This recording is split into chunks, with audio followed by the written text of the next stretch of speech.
So we have indeed reached 5 years of AEW Dynamite. This kind of terrifying. Where does the time go? So do forget about the spectre of death that is hanging over all of us. Let's instead go back to 2019 and I watched the first ever episode of AEW Dynamite. Let's go through it today in 2024 and see what we think about it. Number 10, the atmosphere is incredible. Say what you want about AEW, but back in 2019, there was such a thirst for professional wrestling, meaning over 14,000 people got into the Capital One Arena and they just wanted to cheer and they just wanted to scream. It almost feels like you're watching a pay-per-view. Jim Ross is also on the call, and there's just this feeling in the air that this is going to help sports entertainment become even better. Listen, just to get into a little point about logistics, I think another reason it feels so special is because there was just Dynamite, there was no other shows. When you only have one thing, well, by proxy, it becomes cool. But it is, of course, called the wrestling business, so if somebody does offer you more money for more shows, of course you're going to do it. And yes, there's already the naysayers going, oh, look at the numbers now. I don't care about that. I hope AEW can get back to where they were in 2019. And either way, it's still a treat to see. Number 9, Cody Rhodes' entrance feels like a fever dream. For many reasons, but also because your brain can't stop thinking what he's done ever since in WWE. I mean, back in 2019, that didn't seem possible. Also, do not forget that 5 years ago, he wasn't Cody Rhodes, and he was just Cody. So when announcer Justin Roberts goes, everybody welcome, the American Nightmare Cody, you kind of start stuttering, like, please finish that sentence, but he's legally not allowed to. You also don't get the whoa when it comes to his music, so dare I say it, this is just a completely different Cody who is only known as Cody. Rhodes has also definitely put on some size, which is always going to be helpful in professional wrestling. And let's also be truthful here. He is taking on Sammy Guevara, and he doesn't really have that main event feel to him, but of course, you zip forward to 2024, and he feels like the biggest main event around the planet. That is a huge compliment to him as well, because now when you do go back through his journey, you can see this was always his goal. As of right now, well, he totally smashed it. Number 8, MJF makes sense instantly. Of course, do not forget, back in 2019, MJF was a prospect. We all knew that, but from episode number 1, All Elite Wrestling made it very clear, this guy about to go to the top. Friedman also adapts instantly too, and let's also remember this was the first time of him doing weekly American television wrestling, but he gets a promo, he knocks that out of the park, he has a quick match and he wins that. You can just tell in your tum-tum, Tony Khan wants to get behind this guy. Brandon Cutler is the guy that takes the fall as well, and this is going to sound way more disrespectful than I mean it to, but again, your brain can't help it. Sammy Guevara does have a match on this show, as does MJF, and look where they are now. Sam is still kind of trying to find himself, whereas when it comes to Maxwell Jacob Friedman, well, you want to tell me he's the biggest star AEW has? I ain't going to argue it. Number 7, the celebrity cameo that doesn't really land.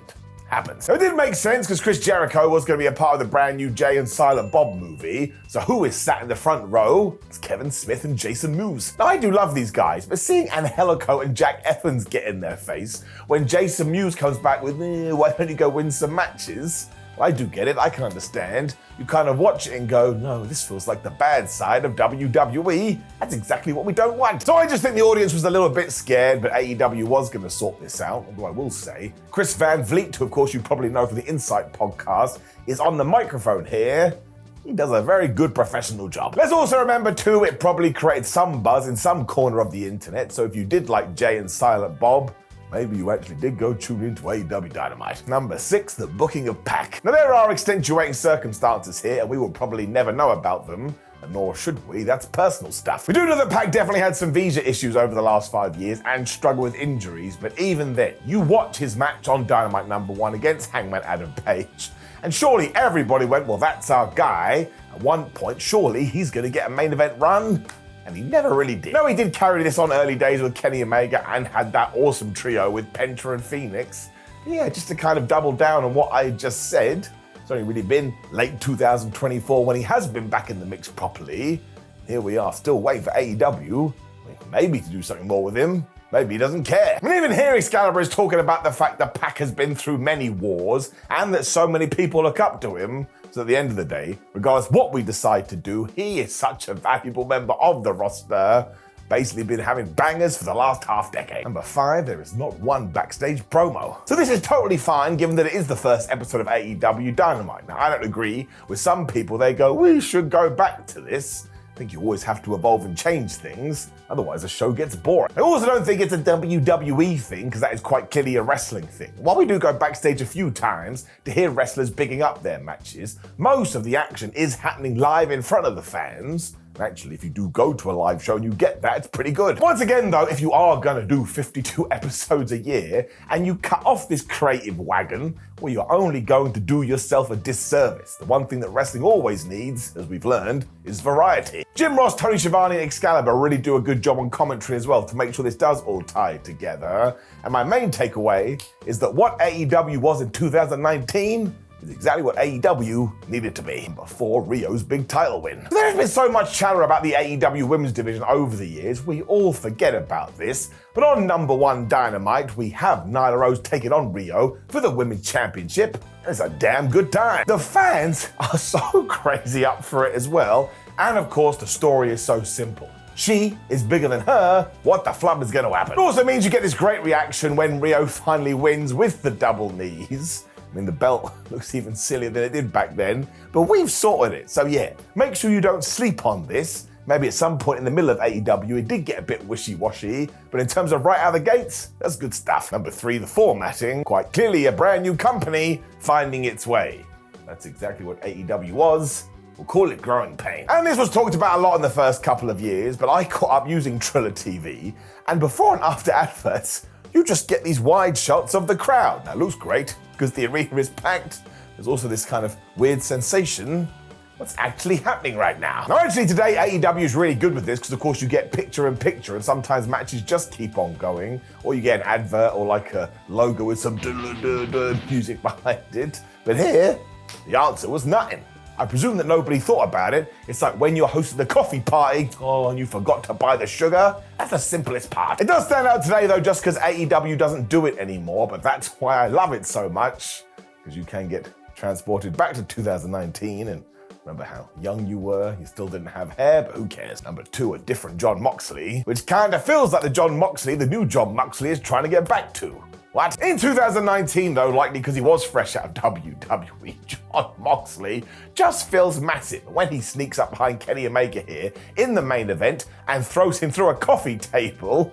It's like, man, this dude feels kind of dangerous. I like it, I better tune in. It's also pretty brutal, all things considered, and was gonna set up everything down the line, because Kenny and John were gonna engage in a great feud, but also every time he did walk through the crowd, everybody just stood still, like some kind of a beetle, because you wanted to see what he was gonna do. So again, we come back to 2024. I have a feeling lightning may be about to strike twice. Number 1, the use of wrestlers. Or in this instance, the former Jack Swagger, who's about to be known as Jake Hager. Now, it's fair to say that he was never the biggest star in WWE, but that is not what this is about. So when he does come out after the main event to help Chris Jericho start his new group, this packed out venue goes crazy. And I think the reason for this is it was the best reminder that, oh my gosh, we have finally returned. Any wrestler from any company could pop up at any time, and that's a recipe for excitement. The final few minutes are totally chaotic as well, because Cody Rhodes and the Young Bucks get laid out when, Chris Jericho lines his guys up, basically tells you the inner circle has been born. So once again, it got people talking. Actually, the best bit is one of the last shots you do see as all like the credits come on the screen, is Chris Jericho doing shrug emoji. And if you know anything about me, I am the same OG, and I also like nonsense like that. Wasn't the worst thing that a heel leader of a group could go and do. So I would implore you to go back and watch it, because again, it just feels like a damn special thing. And I will die on this hill. Wrestling is way better than AEW in it, taking statistics and numbers and throwing them over there. Here's to another 5 years. Now, of course, you can tell me how much you hate AEW in the comments below, and then the AEW guys will yell at the WWE guys. It's all fun and games. Like the video, share the video, and subscribe. And make sure all your notifications are on, or you click this video on the screen, which is indeed me talking about AEW. Also, my friends, have a terrific day. I will see you soon.